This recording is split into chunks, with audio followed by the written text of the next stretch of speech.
मनोज जरांगेंच्या आंदोलनाच्या आडून शरद पवार आणि उद्धव ठाकरेंचं राजकारण, राज ठाकरेंचे गंभीर आरोप। मराठवाड्यात दंगली घडवण्याचे प्रयत्न सुरू असल्याचा ठाकरेंचा दावा।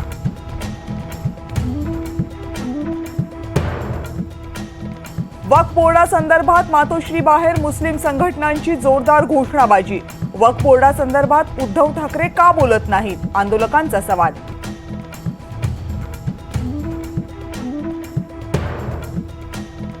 मुख्यमंत्री एकनाथ शिंदेंच्या बालेकिल्ल्यात उद्धव ठाकरेंची तोफ धडाडणार। ठाण्यामध्ये उद्धव ठाकरे कार्यकर्त्यांना करणार संबोधित।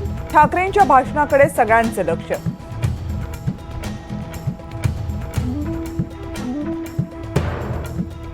कोल्हापुरातल्या आगीत भस्मसात झालेल्या केशवराव भोसले नाट्यगृहाची मुख्यमंत्री एकनाथ शिंदेंकडून पाहणी। नाट्यगृह उभारण्यासाठी 20 कोटी रुपये देणार असल्याची घोषणा।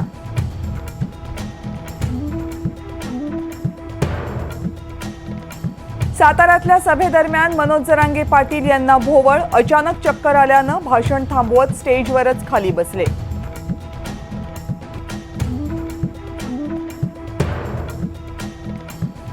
अपक्ष आमदार बच्चू कडू यांनी घेतली शरद पवार यांची भेट। शेतकरी, शेतमजूर आणि दिव्यांगांसाठी कोणताही निर्णय घेऊ। भेटीनंतर बच्चू कडू यांचं सूचक विधान।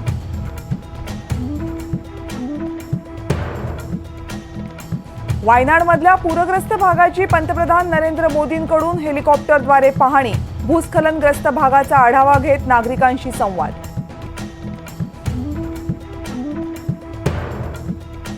धारावीमध्ये पहिल्यांदाच रोजगार मेळाव्याचं आयोजन। धारावीतल्या श्री गणेश विद्या मंदिरात उद्या रोजगार मेळावा। मेळाव्यात जवळपास 30 नामांकित कंपन्या सहभागी होणार।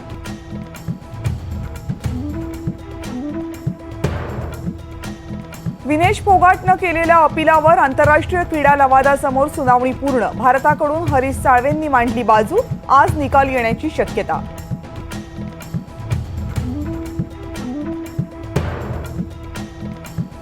ऑलिम्पिक पदक विजेती भारतीय हॉकी टीम मायदेशी दाखल। दिल्ली विमानतळावर हॉकी संघाचं जल्लोषात स्वागत।